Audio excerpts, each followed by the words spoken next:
Hello students, welcome है आपका अपने यूट्यूब चैनल पे। थोड़ा सा टाइम लग जाता है वीडियो लाने में क्योंकि मैक्सिमम नंबर ऑफ क्वेश्चंस ढूंढने लग जाते हैं। चलिए देखते हैं। असम में मनाया जाने वाला आपका पारंपरिक फसल कटाई का त्योहार कौन सा है? देखिए, अगर आप किसी और चैनल के थ्रू जा रहे हैं आप जा सकते हैं, कोई दिक्कत वाली बात नहीं है। हम आपको थोड़ा सा कुछ चीजें कंफर्मेशन करना चाहेंगे इन क्वेश्चंस के बारे में। देखो, जो आपका असम में मनाया जाने वाला पारंपरिक फसल कटाई त्योहार था वो आपका माघ बिहू होगा। आपको ऑप्शन में माघ बिहू मिला होगा, बोहाग ऑप्शन में नहीं होगा।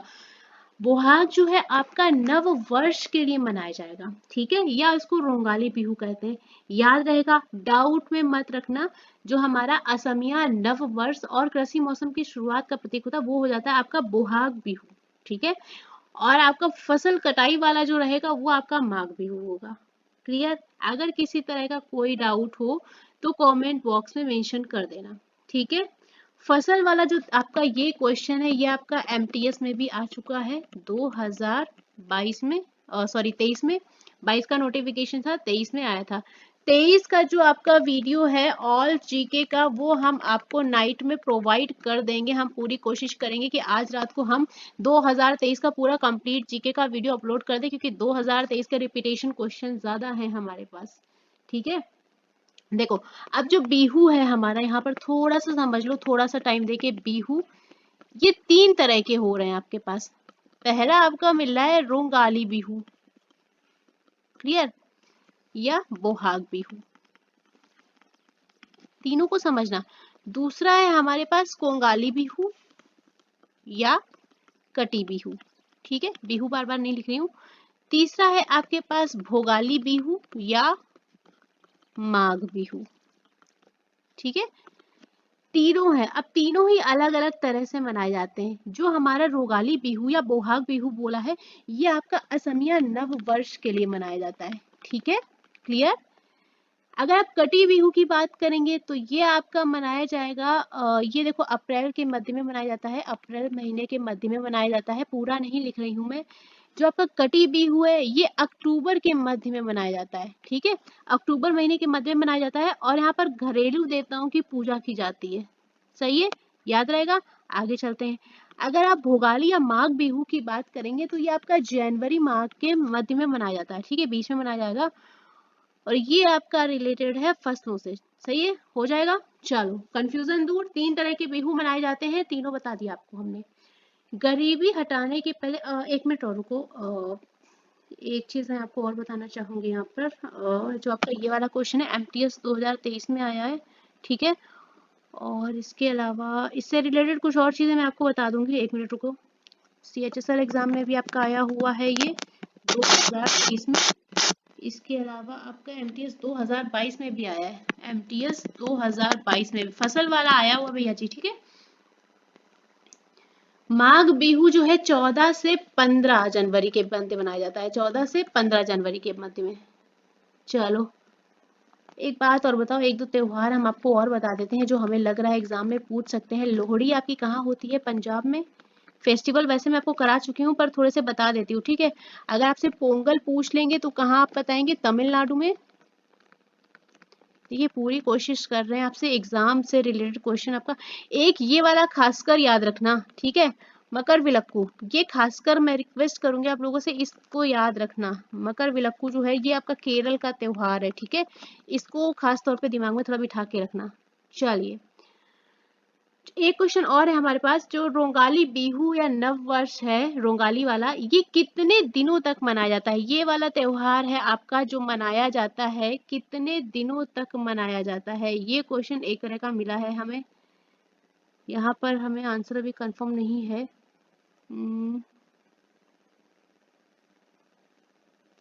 ये थोड़ा सा देख के मैं आपको बता दूंगी, ठीक है, पर ये क्वेश्चन हमें एक जगह मिला हुआ है।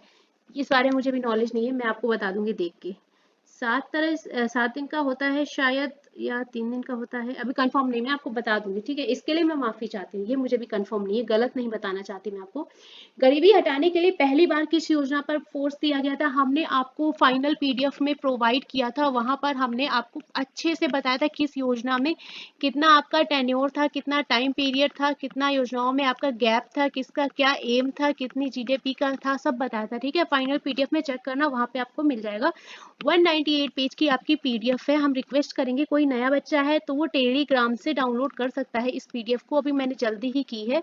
टेलीग्राम की लिंक जो है आपको वीडियो के डिस्क्रिप्शन बॉक्स में मिल जाएगी। क्लियर? 5वीं पंचवर्षीय योजना में आपका नारा दिया गया था कि हमें गरीबी हटाओ नारे पर फोर्स किया था। ये क्वेश्चन आपका सीपीओ में आया हुआ है 2022 में। सही है। 5वीं पंचवर्षीय योजना के बारे में एसएससी जीडी 2025 में आपका एक क्वेश्चन और बना था कि कौन सी योजना समय से पूर्व मतलब कंप्लीट हो गई थी। तो ये आपकी जो इसका टेन्योर था बच्चे लोग, ये था 1974 से 1978। मतलब आपकी पंचवर्षीय योजना थी, ये 4 वर्षीय योजना थी ये वाली, ठीक है, 5 वर्षीय नहीं थी। क्लियर है? तो इसका जो नारा था वो गरीबी को दूर हटाओ और आत्मनिर्भरता प्राप्त करना नारा था। क्लियर? इसमें और जो भी थे मैंने आपको सारे फंक्शन लिखा दिए थे। सही है। तो मैं रिक्वेस्ट करूंगी अगर कोई नया बच्चा है तो प्लीज फाइनल पीडीएफ टेलीग्राम पे जाके डाउनलोड कर लीजिएगा। नमक की एक सूत्र इकाई में निहित पानी के अणुओं की निश्चित संख्या क्या कहलाती है? वाटर ऑफ क्रिस्टलाइजेशन कहलाता है।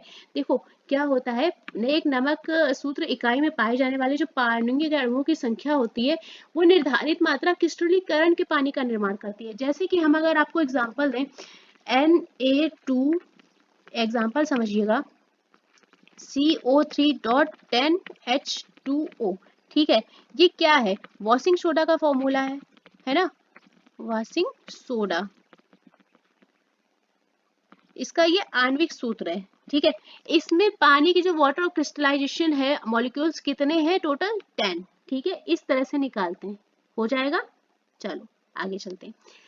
एक आपसे आर्टिकल पूछा गया था, बोला था किस आर्टिकल में कहा गया कि राज्य को अनुसूचित जातियों यानी कि एससी शेड्यूल कास्ट और अनुसूचित जनजातियों यानी कि शेड्यूल ट्राइब्स और अन्य कमजोर वर्गों के शैक्षिक और आर्थिक हितों को बढ़ावा देना चाहिए, साथ ही उन्हें सामाजिक अन्याय और शोषण से बचाना चाहिए।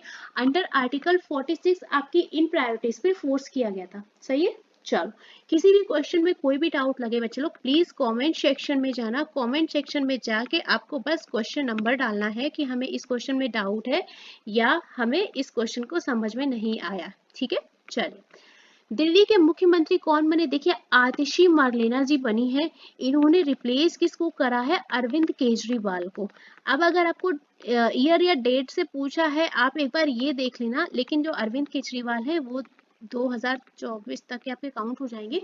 ये देख लेना, नए वाले पूछे थे कि पुराने। अगर एक्स में बात होगी तो आपके एक्स के इन्होंने किसको रिप्लेस करा है? अरविंद केजरीवाल जी को। सही है। चलो, नेक्स्ट, मैग्नीशियम हाइड्रोक्साइड को किस और नाम से जाना जाता है बच्चों लोग? ये होता है आपका मिल्क ऑफ मैग्नीशिया, ठीक है। यूज किस में होता है? हल्के क्षार के रूप में यूज होता है आपका ये, ठीक है। यूज याद रहेगा। चल, एक तरह का ये आपका अम्लत्वनाशक है जो मतलब पेट के एसिड को थोड़ा सा लूज करता है। चलो, सुश्री भक्ति प्रदीप कुलकर्णी जी।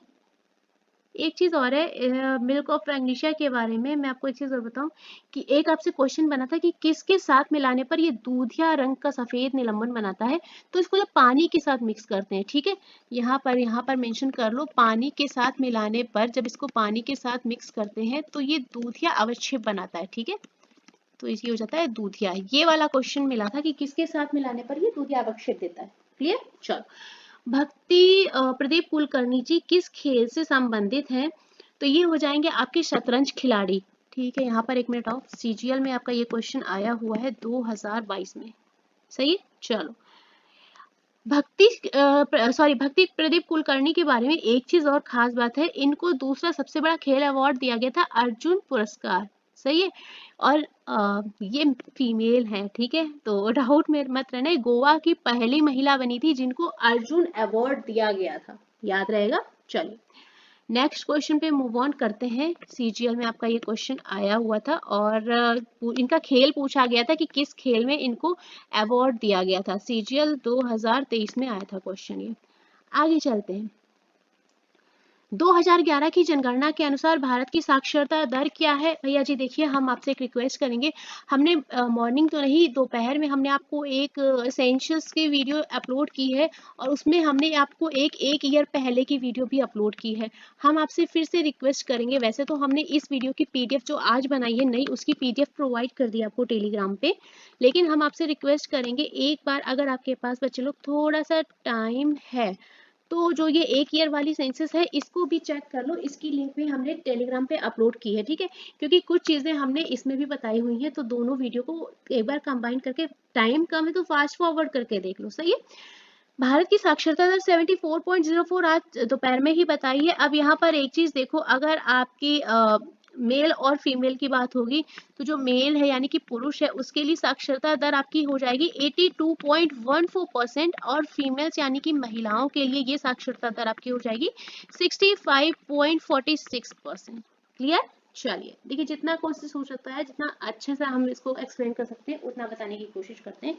ये क्वेश्चन आपका सीपीओ एग्जाम में भी आ चुका है। मैं हमेशा बोलती हूँ डजंट मैटर आप सीजीएल पढ़ रहे हैं क्या पढ़ रहे हैं, आपको सारे ही एग्जाम की जीके आप हमेशा हर एग्जाम की पढ़ो, ठीक है। एक आपका गाना आया था भैया जी, देखिए लंदन थमका है भगवान, क्या क्या पूछ रहे हैं एग्जामिनर। चलिए कोई नहीं, नेहा कक्कर क्वेश्चंस की कमी पड़ रही है, बट ये तो फ्री फंड के नंबर मिल गए होंगे, है ना। यहाँ पर तो एकदम दिल थिरक थिरक गया होगा। चलो आगे देखते हैं। व्यापार और उद्योग के संबंध में डीपीआईआईटी का full form department for promotion of industry and internal trade हो जाता है आपका फुल फॉर्म। एक क्वेश्चन बच्चे लोग आपका ओशियन से मिला हुआ है, अभी मुझे इस क्वेश्चन के बारे में कोई कंफर्मेशन नहीं है, तो इसलिए हम आपको गलत क्वेश्चन प्रोवाइड बिल्कुल नहीं करेंगे, ना हम आपको सलाह देंगे कि आप कुछ भी गलत पढ़ो, इसलिए इसका भी कंफर्मेशन हमें नहीं है ओशियन से रिलेटेड क्वेश्चन क्या मिला है। देखो ओशियन से रिलेटेड कुछ चीजें हम आपको बता दें, हमारे पास टोटल दुनिया के जो 5 महत्वपूर्ण महासागर हैं वो हमारे कौन कौन से, 5 में हमारा कौन सा आता है, ये पहला तो आ जाता है प्रशांत, है ना, प्रशांत महासागर हो गया। दूसरा हो जाता है अटलांटिक, शायद हम लिख रहे हैं, शायद आपको कुछ याद आ जाए ऑप्शन के थ्रू, इसलिए मैं मेंशन कर रही हूँ, तो शायद कोई बच्चा हमें बताए। हिंद महासागर हो गया। चौथा हो गया आपका अंटार्कटिका। अगर किसी बच्चे को कुछ भी याद आता है इस ऑप्शन या कुछ, तो एक बार हमें आप क्वेश्चन को कंफर्म करने की कोशिश करना, ठीक है। लास्ट हो गया हमारा आर्कटिक। 5 महासागर जो बड़े हैं, प्रशांत महासागर जो है दुनिया का सबसे बड़ा और सबसे गहरा है, ठीक है, मैं यहाँ पर लिख देती हूँ, सबसे बड़ा और सबसे गहरा महासागर है, सही है। ज्यादा नॉलेज नहीं, थोड़ा थोड़ा सा बता देते हैं। ये हमारा दूसरा सबसे बड़ा महासागर हो जाता है अटलांटिक महासागर। पृथ्वी के क्षेत्र का लगभग 20% कवर करता है ये। क्षेत्रफल के विस्तार से हमारा जो हिंद महासागर है यानी कि इंडियन ओशियन है, ये होता है थर्ड। इंग्लिश में तो नहीं बताना है, प्रशांत यानी कि पैसिफिक ओशियन, यहाँ भी दिक्कत है, पैसिफिक ओशियन बोलते हैं भैया जी। और आपका अटलांटिक हो जाता है अटलांटिक ही, ठीक है, फुल फॉर्म पूरा नहीं लिखेंगे।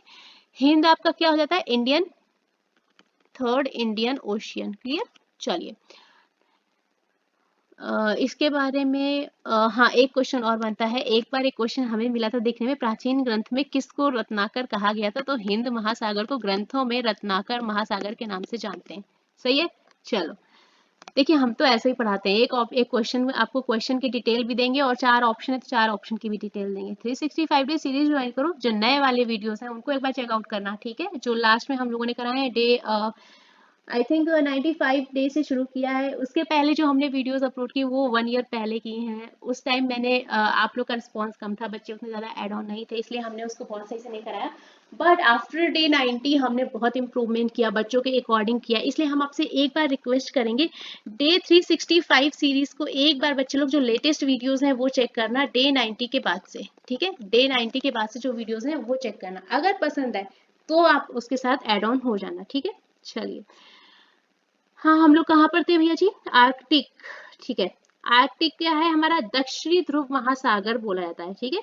मैं लिख देती हूँ यहाँ पर, इसको बिगाड़ देती हूँ, या दक्षिणी ध्रुव महासागर।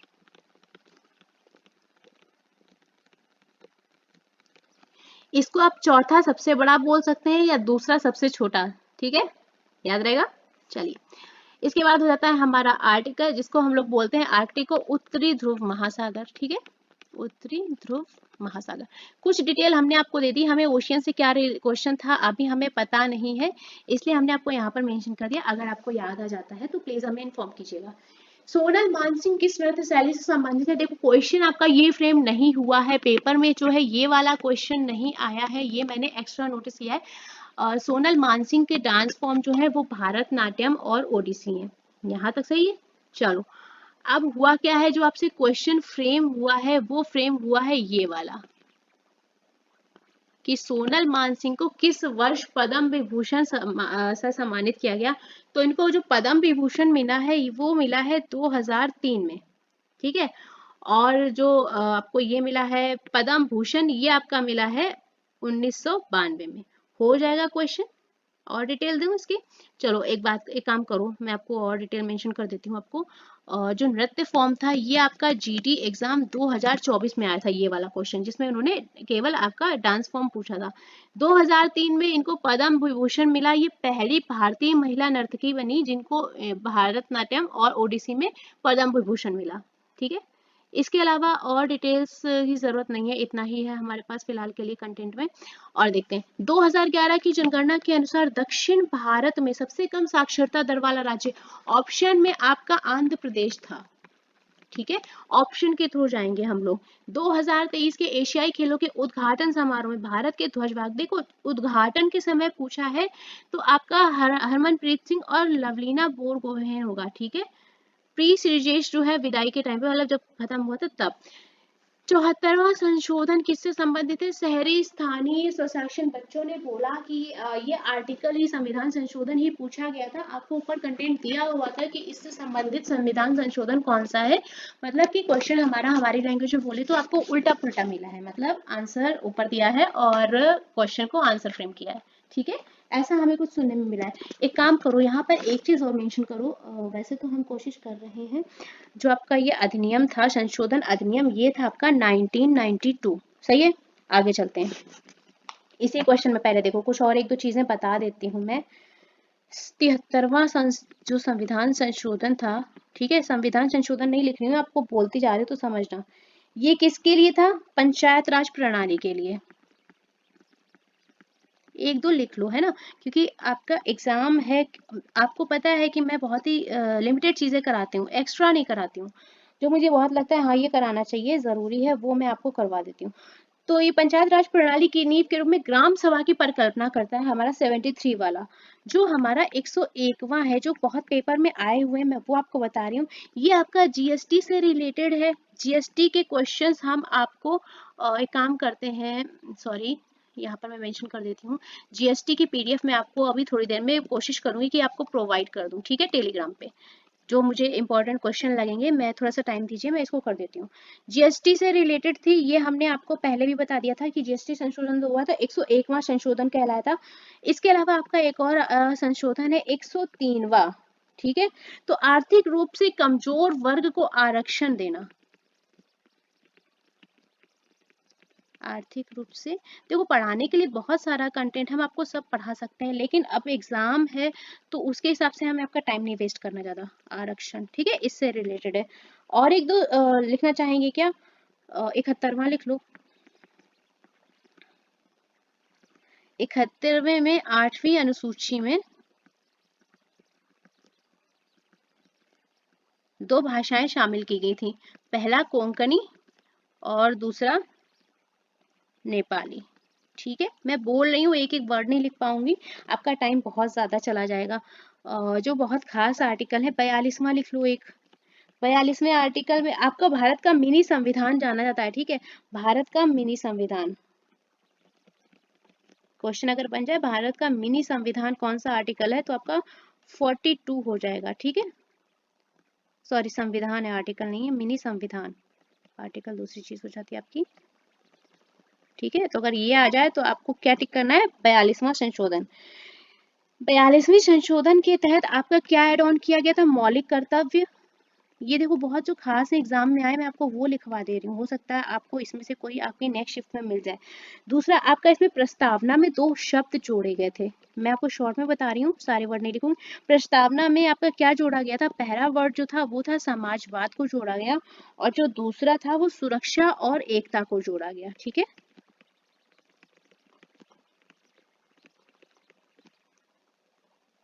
चलो ठीक है, 71वां 44वां हो गया, और एक काम और करो, एक और लिख लो, 61वां। 61वां वाला आपका GD 2025 में आया है, अभी जो पिछली शिफ्ट हुई है। तो 61 में इसमें क्या हुआ था, मतदान की जो आयु थी, आय है याद आ गया लग रहा है, मतदान की आयु कितनी कर दी गई थी? 21 से घटाकर 18 वर्ष कर दी गई। चलिए 21 से 18 वर्ष, ठीक है। जितना मुझे इंपॉर्टेंट क्वेश्चन लगा उतना मैंने आपको बता दिया, बाकी तो आप लोग साथ में बनिए। ऋग्वेद में किस नदी का उल्लेख नहीं है? आई रिपीट अगेन, किस नदी का उल्लेख नहीं है पूछा गया था। तो भैया जो जल्दी जल्दी क्वेश्चन पढ़ने वालों ध्यान दो, कृष्णा नदी आपको ऑप्शन में दिया गया था, कृष्णा नदी का उल्लेख नहीं है। ये क्वेश्चन हम आपको पहले भी करा चुके हैं, याद है GT 2025 के एग्जाम में, जहाँ पे हमने आपको मेंशन किया था कि किस नदी का उल्लेख कितनी बार है। मैंने कराया था इसलिए मुझे याद है, आपका नहीं पता। देखो ऋग्वेद में हमारे 10 नदियों का उल्लेख किया गया है। थोड़ा सा टाइम दो तो इसको मैं एक्सप्लेन कर सकती हूँ। कौन कौन सी? गंगा, यमुना, एक बार आ चुका है क्वेश्चन, ये दोबारा रिपीट हुआ है। वहां पर पूछा था किस नदी का उल्लेख हुआ है कितनी बार, ऐसा कुछ। सरस्वती नदी, गंगा यमुना सरस्वती तीनों इंक्लूडेड है। फिर आपका शुतुद्री अलग से क्वेश्चन आ चुका है भैया जी, शुतुद्री किस नदी को बोलते हैं, ये आया था कि शुतुद्री, ऋग्वेद में शुतुद्री किस नदी को बोला गया, तो ये आपका सतलुज नदी को बोला गया। और ये वाला क्वेश्चन जो है आपका GT 2025 फरवरी में अभी एक बार आ चुका है। ठीक है, चलो आगे चलते हैं। शुतुद्री नदी के बाद आपकी परुष्णी, परुष्णी किस नदी को बोलते थे? रावी नदी को। देखिए बहुत ही इंपॉर्टेंट कंटेंट मैं आपको प्रोवाइड करूंगी भैया, सबके जैसे मैं नहीं कर पाऊंगी जैसा आपको बाकी कहीं। देखिए ऐसा नहीं सब गलत ही पढ़ाते हैं, सब सही भी पढ़ाते हैं, बट टाइम वेस्ट करना कोई मोटिव नहीं है। हम आपको लुभावने सपने नहीं दिखाते हैं भैया आओ ये करो वो करो, नहीं, बहुत ही सिलेक्टेड पढ़ाएंगे आपको। चिनाब, अश्वनी नदी जो है वो चिनाब नदी को बोला गया था हमारे ऋग्वेद में। नेक्स्ट आपकी नदी थी मरुद्वधा, हाँ मरुद्वधा, ठीक है। तो जो मरुद्वधा थी, और एक आपकी थी वितस्ता, वितस्ता, और कौन सी हो गई? अर्जिकी, और अर्जिकी के बाद आपकी सुषोमा। ये 10 नदियों को इंक्लूड करा गया था आपका ऋग्वेद में, ठीक है। तो आपकी शुतुद्री नदी पूछे गए थे कि सतलुज को ऋग्वेद में किस नाम से जाना गया? शुतुद्री, परुष्णी हो गई रावी, और अश्विनी हो गई आपकी चिनाब, अश्विनी, और वितस्ता ये देखो ये है आपकी झेलम नदी, ठीक है। तो आपका ऋग्वेद के हिसाब से आपको नाम पता हो गया। अब एक बात बताओ, ऋग्वेद के बारे में हमने आपको बताया था, सूक्त आपसे पूछे जा चुके हैं GT एग्जाम में, आपके क्या आ चुके हैं? सूक्त पूछे जा चुके हैं, कितने सूक्त हैं, और ये हम आपको पहले भी बता चुके हैं, ठीक है। कितने हैं? 1028 सूक्त हैं, और ऋचाएं कितनी हैं? ऋचाएं भी लिख लो लगे हाथ, तो 10,600 ऋचाओं का संकलन है, सही है। चलो अब कुछ क्वेश्चन हम आपको और अपनी तरफ से बता देते हैं। GD आपका 2023 में जो पूछा गया क्वेश्चन, किस नदी का नाम केवल एक बार दिया गया? नदी जिसका नाम केवल एक बार है, ये क्वेश्चन आपका GD में आया है 2023 में, आप यकीन नहीं करेंगे। तो जो नदी है जिसका नाम एक बार आया है, ये क्वेश्चन आपको करा चुकी हूँ क्या, लग रहा है मुझे। चलिए कोई नहीं, मैं बता देती हूँ, उनका नाम है गंगा नदी, सही है। चलो रिलेटेड क्वेश्चन, और एक काम और करो, यहाँ पर और मेंशन करो, 3 बार किसका उल्लेख किया गया है? यमुना। कृष्णा नदी का 0 बार उल्लेख किया गया है, पहले बता चुकी हूँ। सबसे जो प्रमुख नदी थी ऋग्वेद के हिसाब से, प्रमुख नदी वो आपकी थी सरस्वती नदी। कुछ चीजें और लिखा देती हूँ, देखिए पढ़ाने के लिए बहुत सारा है, हम आपको इतने कम टाइम में बहुत ज्यादा नहीं बता सकते हैं ना, लेकिन फिर भी जितना बता सकते हैं उतना हम आपको करवा देते हैं। चलिए आगे चलते हैं। एक और है, एक आपसे क्वेश्चन बना था कि ब्यास नदी का संबंध जो है किस देवता से, एक ये क्वेश्चन बना था। तो ब्यास नदी का संबंध जो है इंद्र देवता से, ठीक है। ऋग्वेद में जिस नदी का उल्लेख बार बार मिलेगा, इसका उल्लेख वो है आपकी सरस्वती नदी, ठीक है। यहाँ पर मैं लिख देती हूँ, उल्लेख जो है बार बार किसका मिलता है, सरस्वती नदी का। चलिए इतना हो गया,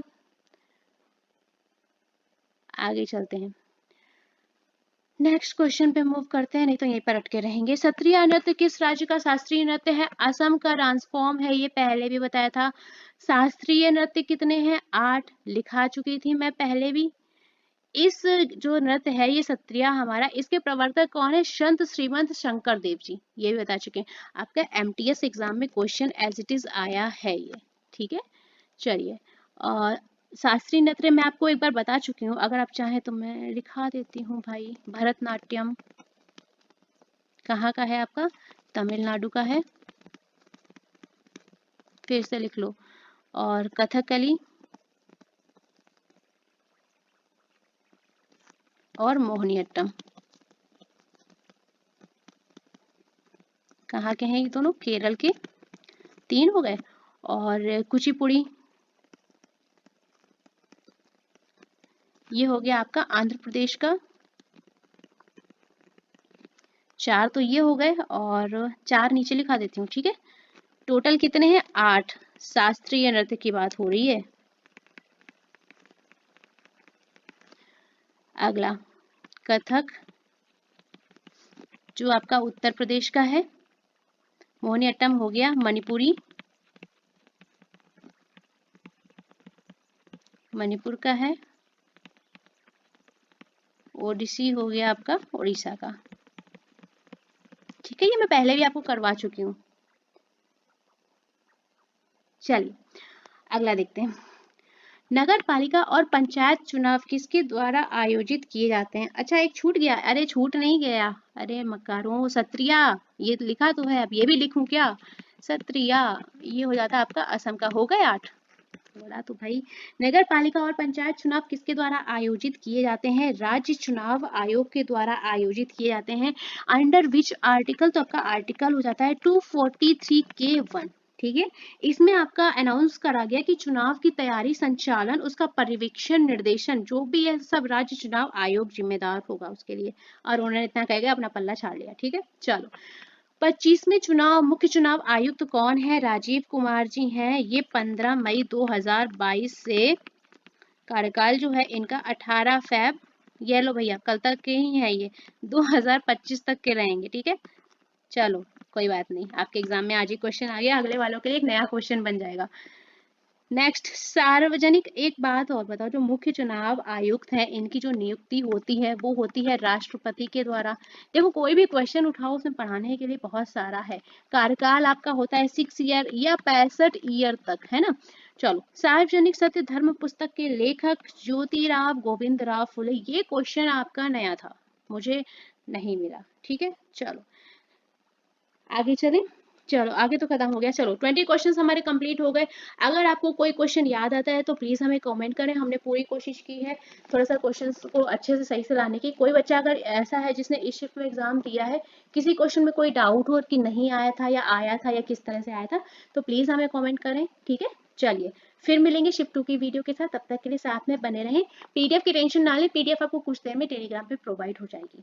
चलिए, thank you so much. Hello friends, welcome है आपका अपने यूट्यूब चैनल पे। शिफ्ट 1 की वीडियो हम लोगों ने अपलोड कर दी थी, शिफ्ट 2 की वीडियो आपके साथ है। देखिए जितने क्वेश्चंस मिल सकते थे, कुछ क्वेश्चंस को लेकर कंफ्यूजन है वो मैं आपको बता दूंगी। कुणबी नृत्य से रिलेटेड एक क्वेश्चन आपको मिला था कि किस भारतीय राज्य से जुड़ा एक लोकप्रिय नृत्य है, ये मैं आपको करवा चुकी थी। आपने अगर किया होगा जीडी एग्जाम 2019 का मैंने शिफ्ट कराया था, वहां पर चेक कर लेना। मैं आपको डेट वाइज भी बता दूं, 1 मार्च में एक एग्जाम क्वेश्चन अपलोड हुआ था। 2019 की पीडीएफ मैंने करवाई है, आपको चैनल पे लिंक भी मिल जाएगी, वीडियो भी। इसके अलावा आपका 2021 की वीडियो भी मैंने कल अपलोड कर दी थी। तो ये जो आपका डांस फॉर्म है ये है आपका गोवा का, कुणबी समुदाय के द्वारा किया जाता है। एक दो चीजें मैं आपको और बता रही हूँ, उसको और नोट डाउन करना। इस क्वेश्चन के साथ में ही मुझे मिले थे जब मैंने ये क्वेश्चन करवाया था उस टाइम आपको पीडीएफ में। मिजोरम का त्योहार पूछा गया था आपसे, मिजोरम का जो एक नृत्य है वो पूछा गया था, तो वहां पर आपको चेरा मेंशन था। ठीक है, ये भी 2019 की पीडीएफ का ही क्वेश्चन है। और सिक्किम का पूछा गया था एक डांस फॉर्म, ये आपका लेप्चा था, ये आपका 2019 में ही मुझे मिला था। 1 मार्च 2019 की शिफ्ट 2 का पेपर था। तो ये वाला रीड कर लेना, जो प्रीवियस ईयर पेपर वाला है वो तो जरूर कर लेना। ठीक है, चलो नेक्स्ट आपसे क्वेश्चन बना था 86वां संविधान संशोधन जो था वो किस वर्ष हुआ था। क्वेश्चन फ्रेमिंग थोड़ा सा मुझे पता नहीं है, लैंग्वेज का मैं भी कह नहीं सकती सेम इसी लैंग्वेज में मिला है या थोड़ा सा इधर उधर मिला है। तो जो आपका संशोधन था वो 2002 में लागू हुआ था, या आपको इस तरह से मिला होगा कि 11वां मौलिक कर्तव्य किस वर्ष जोड़ा गया था, ये आपका 2002 में ही एड ऑन किया गया था। ठीक है, इसके अलावा जो इससे रिलेटेड क्वेश्चन है, एक क्वेश्चन आपसे ये बना था कि इसमें कौन सा आर्टिकल जोड़ा गया था, तो आर्टिकल 21A को ऐड ऑन किया गया था, जिसमें कि आपका क्या था 6 से 14 वर्ष की आयु के सभी बच्चों को निशुल्क शिक्षा व अनिवार्य शिक्षा, ये आपका एड ऑन कर दिया गया था इस आर्टिकल के थ्रू। ठीक है, तो यहाँ पर आपसे ये शायद पूछा गया है, अब मुझे कंफर्म नहीं है, पर जो भी है मैंने आपको दोनों ही बता दिए हैं यहाँ पर। चलिए एक जो ये 21 आर्टिकल ए का जोड़ना पूछा गया है, ये आपका जीडी एग्जाम 2023 में पूछा गया है। हालांकि 2023 की शिफ्ट्स मैंने अभी नहीं करवाई हैं, मैं उस पर काम कर रही हूँ। लेट नाइट या फिर कल मॉर्निंग में आपको मिल जाएगी, प्रोवाइड हो जाएगी 2023 की। मैंने पहले भी बोला था 2023 के question repetition, number of question repetition ज़्यादा हो रहे हैं, इसको एक बार देख लेना। पीडीएफ अपलोड कर दी थी टाइम से पहले ही, फिर भी नहीं पढ़ा है। इसके अलावा आपका एक क्वेश्चन जीडी एग्जाम 2019 में और मिला था, इसी से रिलेटेड आपको अगर याद हो मैंने करवाया था आपको कि 2002 में भारत के संविधान में कौन सा आर्टिकल जोड़ा गया, वहां भी आपका ये क्वेश्चन सेम पुटअप हुआ था और वहां आपका ऑप्शन में दिया था आर्टिकल 21A। अब अगर 2019 की वीडियो देखी होगी तो कर लिया होगा। चलो देखते हैं और क्वेश्चंस। एक चीज और है, एक क्वेश्चन और है आपका एसएससी में ही पूछा गया है, ये भी देखो। 11वें मौलिक कर्तव्य को किस संविधान संशोधन के तहत जोड़ा गया, ये क्वेश्चन आपका पुटअप हुआ है यहाँ पर, और आपका सीधे आर्टिकल दे दिया गया था कौन सा था, तो वहां पर आपको ऑप्शन टिक करना था 86 में। क्लियर, चलिए एक और इससे समिति और रिलेटेड आपसे क्वेश्चन बना था कि किस समिति की सिफारिश पर जोड़ा गया था, तो स्वर्ण सिंह समिति की सिफारिश पर जोड़ा गया था। ये क्वेश्चन मैं आपको पहले करवा चुकी थी। ठीक है, चलो आगे वाला दूसरा क्वेश्चन देखते हैं। अंतरराष्ट्रीय सौर गठबंधन के वर्तमान महासचिव पूछे गए थे आपसे, महासचिव पूछे गए। ठीक है, अध्यक्ष नहीं पूछे गए थे, मैं पहले भी कंफर्म कर रही हूँ, अध्यक्ष वाला किसी ने कराया तो वो गड़बड़ है। महासचिव पूछे गए थे जो कि आशीष खन्ना है। जो अध्यक्ष और सह अध्यक्ष चुने गए हैं आपके अंतरराष्ट्रीय सौर गठबंधन के ISA के, वो आपके भारत और फ्रांस को चुना गया है। ठीक है, चलो तो और जो इसके महासचिव पूछे गए, ये थोड़ा सा डाउट क्लियर रखना अपना। अंतरराष्ट्रीय सौर गठबंधन, ठीक है, इसको कब लॉन्च किया गया था, 2015 में, जो आपकी COP21 हुई थी उसमें। क्लियर, तो ये वाला क्वेश्चन आपका ये आया है। अगर कोई अध्यक्ष बोल के बता रहा है तो गलत कर रहा है, अगर अध्यक्ष और उपाध्यक्ष आएंगे तो आपका भारत और फ्रांस हो जाएगा। किसने अलीगढ़ आंदोलन का नेतृत्व किया था, सैयद अहमद खान जी ने किया था। इनसे रिलेटेड जो मैं क्वेश्चन आपको करवा चुकी हूँ वो था अलीगढ़ मुस्लिम कॉलेज की स्थापना, ये मेंशन कर लो यहाँ पर। ये क्वेश्चन आपका पूछा गया है, शायद 23-24 में है। अभी मैंने 23 और 24 की आपकी पीडीएफ करवाई नहीं है, 23-24 की मैं देख रही हूँ, आज करवा दूंगी या कल मॉर्निंग में आपको मिल जाएगी। तो ये वाला क्वेश्चन ऐड कर लो, ये आपका क्वेश्चन आ चुका है। शिफ्ट में बता रही हूँ अभी, ठीक है, याद रहेगा। और आपका ईयर है 1875। डिटो क्वेश्चन आपसे फ्रेम हुआ है सीजीएल में, 2023 में आपसे एक क्वेश्चन बना था। चलो, या इसके अलावा आपको इस कॉलेज का नाम एक और दूसरे नाम से भी मिल जाएगा, मोहम्मदन एंग्लो ओरिएंटल कॉलेज। ठीक है, ये क्वेश्चन आपका एक SI दरोगा में आया है कि अलीगढ़ आंदोलन के संस्थापक कौन थे, तो आपका सेम आंसर रहेगा। नेक्स्ट क्वेश्चन आपसे जो बना है, क्रिकेट गेंद का वेट पूछा गया था, तो 159.9 ग्राम से 163 ग्राम के बीच में रहता है। नेक्स्ट क्वेश्चन जो फ्रेम हुआ है इसकी लैंग्वेज का कंफर्मेशन नहीं है। बोलर ने किस केमिकल पर प्रयोग किया था? यूरिया पे किया था। देखो बोलर ने यूरिया को एक कार्बनिक यौगिक था जो कि हमारा, इसको लैब में सिंथेसिस किया था। ये क्वेश्चन था जो इससे पहले आया है। अब यहाँ पर आपके एग्जाम में आज किस लैंग्वेज फ्रेम हुआ है क्वेश्चन, वो हमें थोड़ा कंफर्म नहीं है। बोलर एक जर्मन साइंटिस्ट थे। ये क्वेश्चन मैंने आपको 365 डेज की सीरीज में करवाया था कि उन्होंने लैब में सिंथेसिस किया था, किसको? यूरिया को लैब प्रोसेस में किया था। सही है। चलो नेक्स्ट। तो कहीं ना कहीं आपसे जो क्वेश्चन बना था इसके पहले जो मैंने आपको 365 डेज में करवाया था उसमें क्वेश्चन आपका ये आया था एग्जाम में कि प्रयोगशाला में तैयार पहला कार्बनिक यौगिक कौन सा था और किसके द्वारा तैयार किया गया।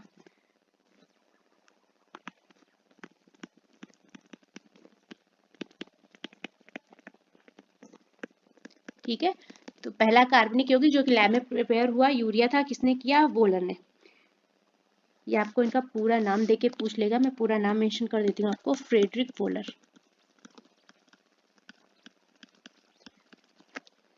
चलिए नेक्स्ट क्वेश्चन में मूव ऑन करते हैं। अगस्त 2024 में भारत के राजदूत के रूप में किसे नियुक्त किया गया है? विदेश सेवा अधिकारी जो है हमारे IFS विजय मोहन क्वात्रा। याद आया क्वेश्चन आपका आया था, इसमें नहीं आया, GD में नहीं आया, इसके पहले वाले एग्जाम में मेंशन हुआ है, ये CHSL एग्जाम में आया आपका 2023 में। इसके अलावा आपका CGL एग्जाम में भी मिला था। तेल के उस तापमान को क्या कहते हैं जिस पर वह जलने लगता है, या आपको ये क्वेश्चन मिला है कि वो पॉइंट क्या कहलाता है, ठीक है, जिस पर वो धुआं देने लगता है। दो क्वेश्चन की फ्रेमिंग मिली है मुझे, या इस तरह से मिला है, वह बिंदु क्या कहलाता है, मैं ये भी फ्रेम कर देती हूँ। अब अगर कोई बच्चा जो ऐसा देख रहा है जिसने एग्जाम दिया है तो प्लीज वेरीफाई करना इस क्वेश्चन को, जिस पर गर्म करने पर वह धुआं देता है।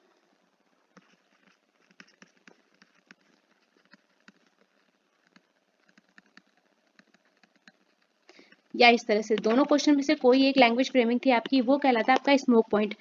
एक क्वेश्चन आपका सेक्टर से रिलेटेड आया है जो मैं आपको लास्ट में बता देती हूँ, PC महालोबनिस। इस क्वेश्चन का पूरा नाम देख के कंफ्यूजन हो गई भैया, PC महालनोबिस के बारे में ही था। ये एक भारतीय वैज्ञानिक और सांख्यिकीविद थे, और बच्चे बोले हमें पता था लेकिन हमने पूरा नाम देखा और हम भूल गए कि उन्हीं का नाम शॉर्ट में था।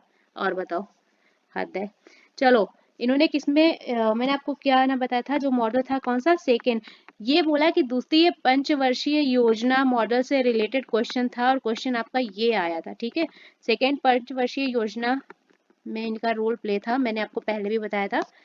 जो सेकेंड पंचवर्षीय योजना का मॉडल था वो आपका महालनोबिस मॉडल कहलाया था, ये मैं आपको बता चुकी हूँ पहले भी, PDF में मिल जाएगा, फाइनल PDF में चेक करना। नेक्स्ट क्वेश्चन आपको मिला है, भारतीय भारोत्तोलक जो है कर्णम मल्लेश्वरी को किस वर्ष राजीव गांधी खेल रत्न पुरस्कार मिला था? ये क्वेश्चन आपका CHSL एग्जाम में आ चुका है पहले 2020 में, 2024 में भी आया। देखो कर्णम मल्लेश्वरी को जो राजीव गांधी अवार्ड मिला था वो मिला था 1999 में। इसके अलावा इनको मिला है अर्जुन अवार्ड, जो कि इनको प्रोवाइड किया गया था इन 1994 में, और पद्मश्री जो इनको प्रोवाइड किया गया था 1999 में, ठीक है। मैंने आपको तीनों ही अवार्ड बता दी क्योंकि ये क्वेश्चन आपका CHSL एग्जाम में पूछा जा चुका है। इसके अलावा आपका ये क्वेश्चन JEE में ही पूछा गया था, JEE का मैंने करवाया था, मुझे लग रहा था JEE का करवाया गया, 2024 का जो एग्जाम हुआ है मैंने वहाँ पे शिफ्ट अपलोड की थी, वहाँ भी इनको मिला था ये क्वेश्चन। और चलिए इनसे रिलेटेड फिलहाल के लिए इतना ही क्वेश्चन था, बाकी जो पूछा गया वो करंट अफेयर का क्वेश्चन था, इसलिए कोई दिक्कत वाली बात नहीं है। इमानी शंकर शास्त्री किस वाद्य यंत्र से संबंधित हैं? ये वीणा वादक हैं। किस संगीत के लिए हैं? कर्नाटक संगीत के लिए हैं, ठीक है। चलिए नेक्स्ट। एक क्वेश्चन आपका ये देखने को मिला है, बट ये मैं नॉट कंफर्म हूँ, क्वेश्चन में कंफर्म नहीं हूँ। आपको ऑप्शन में पाकिस्तान मिला था कि नहीं, मुझे कंफर्म नहीं है इस क्वेश्चन का। कुछ तो क्वेश्चन फ्रेम हुआ है बट डाउट में हूँ कि कौन सा पड़ोस में मुस्लिम देश है। पाकिस्तान ऑप्शन में था क्या? अगर था तो बढ़िया है, वेल एंड गुड, नहीं था तो एक बार कंफर्मेशन करो, ठीक है। नई आर्थिक नीति पूछी गई थी, कब लागू हुई? आपकी 24 जुलाई 1991 को आपकी नई आर्थिक नीति। एक बोल रहा है नई एजुकेशन पॉलिसी कब लागू हुई थी, तो दूसरा उस पर बोल रहा है भैया एजुकेशन नहीं इकोनॉमी पॉलिसी पूछी गई थी। सही से तो बताया करो क्वेश्चन, फिर जब एजुकेशन पॉलिसी पढ़ाएंगे तब बोलोगे ये नहीं था, तो क्वेश्चन सही से बोला करो। विश्व की सबसे लंबी नदी जो है किस महाद्वीप से होकर बहती है? ये क्वेश्चन आपका बढ़िया था, एमटीएस एग्जाम में आया था 2017 में। अभी मैंने एमटीएस के पेपर करवाए नहीं है, ये एग्जाम हो जाए फिर सारे पेपर्स सारे सेक्शन अच्छे से करवाएंगे, ठीक है। अभी तो टाइम का थोड़ा सा कमी है। एमटीएस 2017 में आया था, तो वहां पे क्वेश्चन फ्रेम हुआ था। तो ये अफ्रीका महाद्वीप से होकर बहती है, सेम क्वेश्चन आया हुआ था आपका। इसके अलावा आपका सेम क्वेश्चन मिला है सीजीएल 2022 में कि किस महाद्वीप से होकर बहती है, और एक क्वेश्चन और फ्रेम हुआ है कि कहां से निकलती है।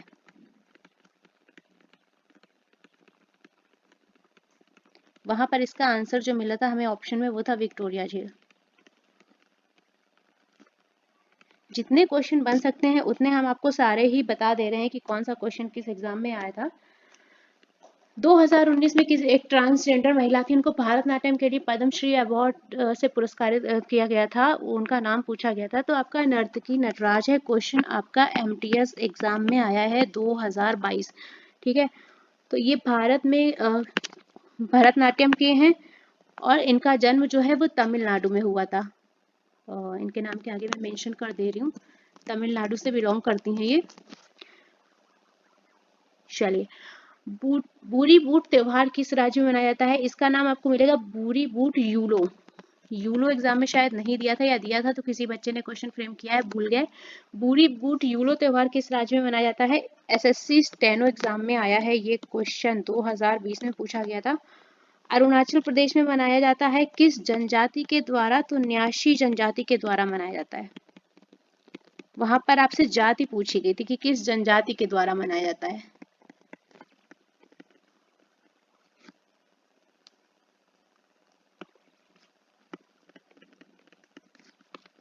ठीक है, स्टेनो में आपसे यही पूछा था कि उनकी कास्ट पूछी थी।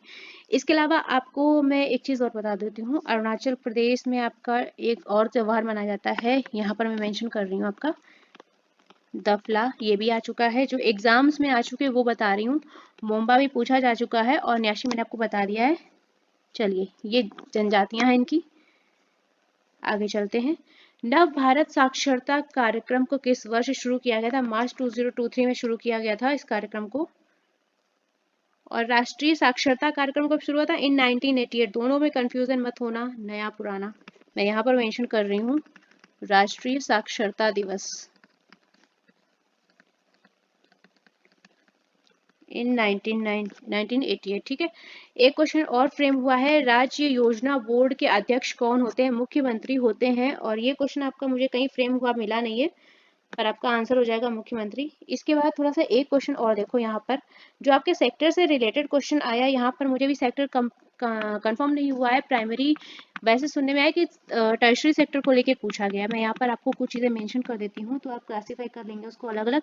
अगर हमारा इसमें आ जाता है खनन, मछली उत्पादन, पशुधन, वानिकी और खेती, ये हमारा प्राइमरी सेक्टर में आ जाएगा, ठीक है। अगर आपको ये ऑप्शंस देके पूछा है कि हमारा खनन जो है किस सेक्टर का हिस्सा है, तो आप कर लोगे, फर्स्ट प्राइमरी सेक्टर का हिस्सा है। सेकेंड में आपका जो इंक्लूड हुआ है, जो मुझे मिला है, वो है मार्केटिंग। मैं मेंशन कर देती हूँ जो मुझे एग्जाम में मिला है। इसके अलावा मिला है विनिर्माण, देन खनन,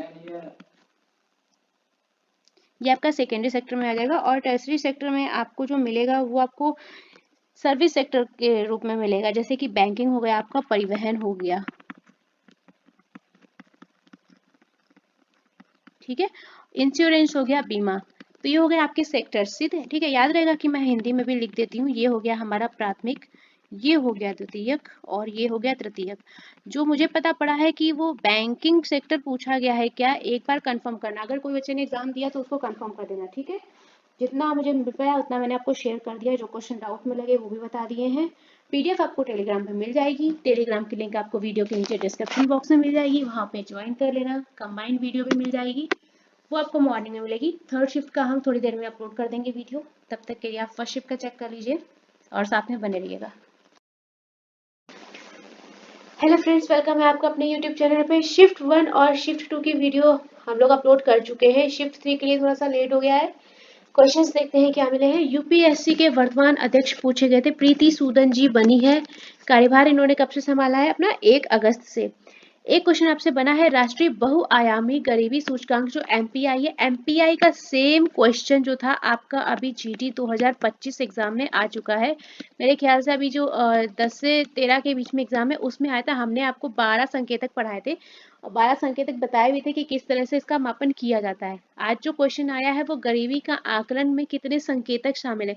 देखो, अगर संकेतक पूछेंगे तब तो 12 हमने किसी पीडीएफ में करवाया है। अगर वीडियो में करवाया है तो लिख के बताया था आपको, तो वहां मेंशन होगा पीडीएफ में। एक और चीज है, इसके तहत 2 क्वेश्चन आपको मिले हैं और दोनों के लिए आंसर एक ही होगा। अब ये नहीं पता है ऊपर वाला था नीचे वाला था, लेकिन दोनों का मतलब एक ही है। ठीक है। एमपीआई के तहत गरीबी को कितने आयामों में मापा जाता है? आयाम हमारे रहेंगे 3 और सूचकांक अगर पूछता है तो आपके हो जाएंगे 12। सही है। चलो, नेक्स्ट है आपका 3 अक्टूबर 2024 को दिल्ली में किसने भाषण दिया था? सोनम वांगचुक जी ने दिया था। प्रसिद्ध नर्तक जो है बिरजू महाराज 2016 में किस फिल्म के लिए सर्वश्रेष्ठ कोरियोग्राफर का अवार्ड? देखो, इन्होंने जो अवार्ड जीता था बाजीराव मस्तानी के लिए, जब इन्होंने ये मूवी बनाई थी। ये क्वेश्चन आपका सीजीएल 2023 में भी आया था। इस क्वेश्चन से, इस टॉपिक से काफी क्वेश्चन बना था उस समय। इन्होंने खुद डांस को कोरियोग्राफ किया था, तो इनको फिल्म फेयर अवार्ड मिला था बेस्ट कोरियोग्राफी का। ठीक है। जो बाजीराव मस्तानी मूवी थी हमारी, ये डायरेक्टेड बाई थी संजय लीला भंसाली के द्वारा। ये मैं यहाँ पर मेंशन कर देती हूँ, आपको याद रहेगा। देखिए तो सब नहीं होगी क्लियर। चलिए,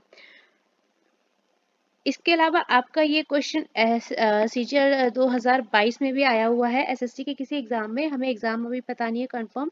बिरजू महाराज के बारे में आपको पता है, कथक डांसर हैं। मैं यहाँ पर मेंशन कर रही हूँ, कथक नृत्य के हैं। घराना इनका कौन सा है? लखनऊ घराना है। इनका घराना भी पूछ लिया जाता है आपसे। चलिए, किस गाने के लिए इनको बेस्ट कोरियोग्राफी अवार्ड मिला था? मोहे रंग दो लाल को। इस गाने के लिए बेस्ट कोरियोग्राफी का अवार्ड मिला है फिल्म फेयर। ठीक है। चलिए, नेक्स्ट क्वेश्चन पे मूव ऑन करते हैं। ठीक है, आपको क्वेश्चन फ्रेम हुआ है, लैंग्वेज थोड़ी सी डिफर हो सकती है। हमें जो लैंग्वेज मिली है एग्जैक्टली नहीं मिली है, लेकिन हम आपको पूरा क्लियर कर देंगे। पुरुष और महिला साक्षरता दर का जो सबसे कम अंतर वाला राज्य कौन सा है? मेरे अकॉर्डिंग ये मिला होगा। एक और क्वेश्चन देखने में मिला है कि महिला साक्षरता दर और पुरुष साक्षरता दर किस राज्य में बराबर है, तो ये वाला नहीं मिला होगा। मेरे अकॉर्डिंग जो आया आपका ये वाला आया होगा। केरला की जो साक्षरता दर है वो आपकी अंतर है महिला और पुरुष का, वो सबसे ज्यादा मतलब कम अंतर है। केरल राज्य में मैंने आपको साक्षरता कल भी बताई थी, केरल में टोटल साक्षरता कितनी 94%, सबसे ज्यादा। इसमें पुरुष की जो साक्षरता थी मेल और फीमेल की,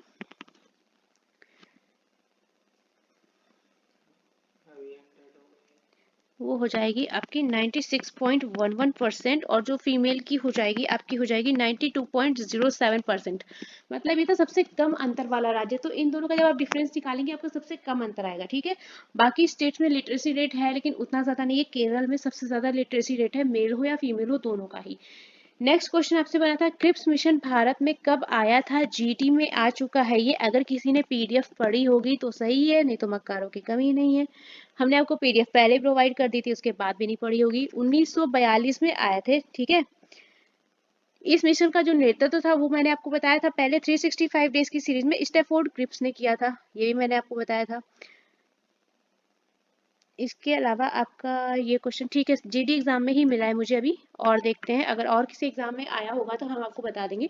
खो खो लीग का नाम पूछा गया था। अल्टीमेट और प्रो खो खो लीग दोनों में आप लोग कंफ्यूजन हो गए हैं। यहाँ पर अल्टीमेट खो खो लीग आपका आंसर हो जाएगा। ये एग्जाम आपको याद हो तो CHSL 2024 का किसी ने एग्जाम दिया था, वहां पर आंसर की आई थी, वहां पर आपको अल्टीमेट खो खो के नाम से मिला था। अब अगर याद हो तो शुरुआत कब हुई थी इसकी? 2022 में। जो नया नाम था अल्टीमेट खो खो लीग, इसकी शुरुआत आपकी 2022 से हुई थी। एक क्वेश्चन आपको मिला था लार से रिलेटेड, आपके क्वेश्चन जो फ्रेमिंग है ये कुछ अलग तरह से मिला होगा। क्वेश्चन फ्रेमिंग मेरे पास सही तरीके से नहीं आई है।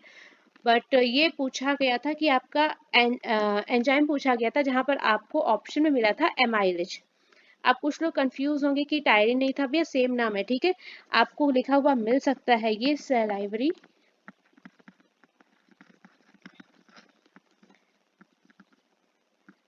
एमाइलेज,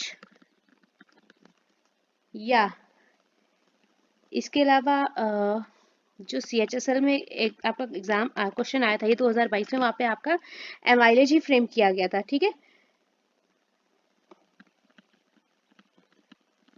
टायरीन हो सकता है, टायरीन आपको ऑप्शन में नहीं मिला था, एमाइलेज नाम से ही मिला था, इसलिए कोई प्रॉब्लम नहीं है, ठीक है। दोनों सेम चीज है। चलो, करता क्या है, एंजाइम स्टार्च को शर्करा में तोड़ता है, ठीक है। ये एक आपका जो क्वेश्चन है CHSL एग्जाम में आया था। पेप्सिन जो होता है आपका पेट द्वारा स्रावित होता है, ट्रिप्सिन अग्नाशय के द्वारा स्रावित होता है। ये लिखाना पड़ेगा क्या, मैं यहाँ पर मेंशन कर देती हूँ थोड़ा सा, अगर याद रखो तो। पेप्सिन पेट के द्वारा स्रावित होता है, ये मैं बता चुकी हूँ मुझे लग रहा है। ट्रिप्सिन जो है अग्नाशय, ये अलग अलग क्वेश्चन बने हैं आपके एग्जाम में, ठीक है। कैसे करके आ गए कि ट्रिप्सिन किसके द्वारा स्रावित होता है, इस तरह से क्वेश्चन आए। ये एग्जाम वाले जो इधर एक्स्ट्रा बता रही हूँ वो एग्जाम में ऑलरेडी आए हुए हैं, ठीक है। तो इस केस को एक बार देख लेना। आर्थिक स्थिति का मूल्यांकन करने के लिए एक वर्ष में क्या देखा जाता है, टोटल आयात और निर्यात देखा जाता है। नेक्स्ट क्वेश्चन आपसे बना, सबसे पुराना फुटबॉल क्लब कौन सा है। तो देखो ये क्वेश्चन जो है आपका CGL एग्जाम में आया था, जो 2024 में सितंबर में पेपर हुआ था। 9 सितंबर को पहली ही शिफ्ट में ये क्वेश्चन आया था, मैंने करवाया था, इसलिए मुझे याद है।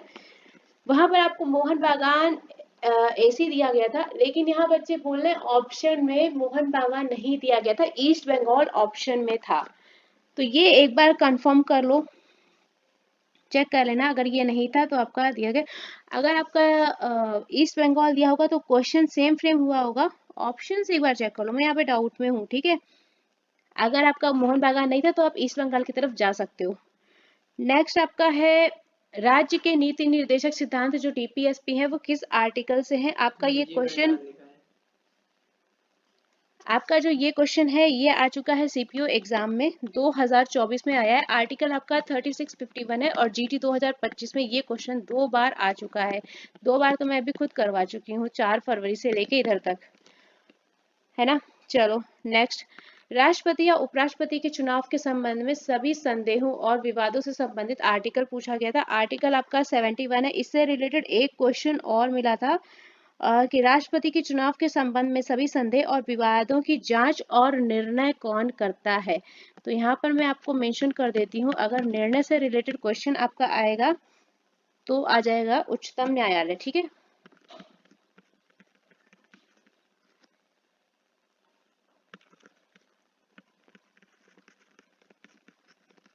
ये क्वेश्चन आपका फ्रेम हुआ था, और किस आर्टिकल के तहत करेगा, तो आर्टिकल 71 वापस हो जाएगा। सत्रिया नृत्य के संस्थापक कौन है। अभी हमने जस्ट कुछ देर पहले शिफ्ट 2 डाली, उसमें क्वेश्चन नंबर 1 ही कराया था, उसमें हमने एवे बताया हुआ था कि शंकर देव जी इसके संस्थापक थे। शिफ्ट 3 में एज इट इज क्वेश्चन आपको मिला है। SI एग्जाम 2019 में, SI एग्जाम 2019 में आपको सेम क्वेश्चन मिला था। इसके अलावा दिल्ली पुलिस में आपको ये क्वेश्चन मिला है 2023 में।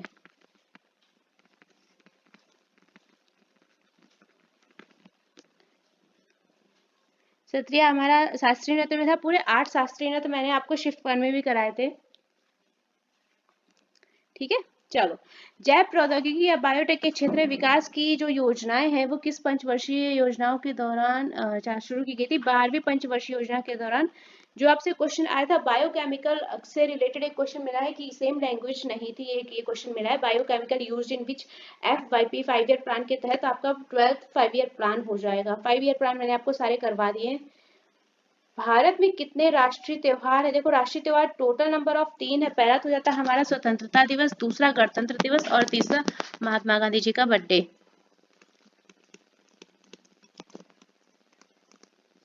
टोटल 3।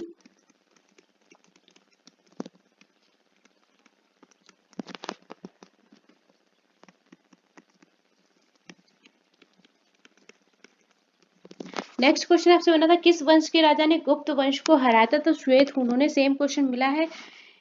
एक क्वेश्चन ये मिला है, इन दोनों क्वेश्चन में थोड़ी सी कंफ्यूजन है, या तो ऊपर वाला आया है या तो नीचे वाला आया है। देखो अगर ऊपर वाला क्वेश्चन आया है पद्म भूषण 2023, तो यहाँ पर मैंने मेंशन नहीं किया है क्योंकि मुझे फील्ड नहीं पता चली कि किस फील्ड में पूछा गया है, गायक फिर गायिका फील्ड में पूछा गया है या म्यूजिक किस में पूछा गया है, अभी मुझे नहीं पता। इसलिए आप ये मान लो कि आपको ये वाला टॉपिक रेडी करना है, पद्म भूषण 2023 का अवार्ड, ठीक है। और अगर 2021 से पूछा गया, जैसे यहाँ पर आपको मेंशन कर दिया है कि किस गायिका को मिला है, तो हमें पता है कि गायिका वाले उसमें सेक्शन में जाना है, तो हमें पता है। तो यहाँ पर अगर 2021 का पूछा गया है तो के एस चित्रा को मिला है, जो केरल निवासी है, ठीक है।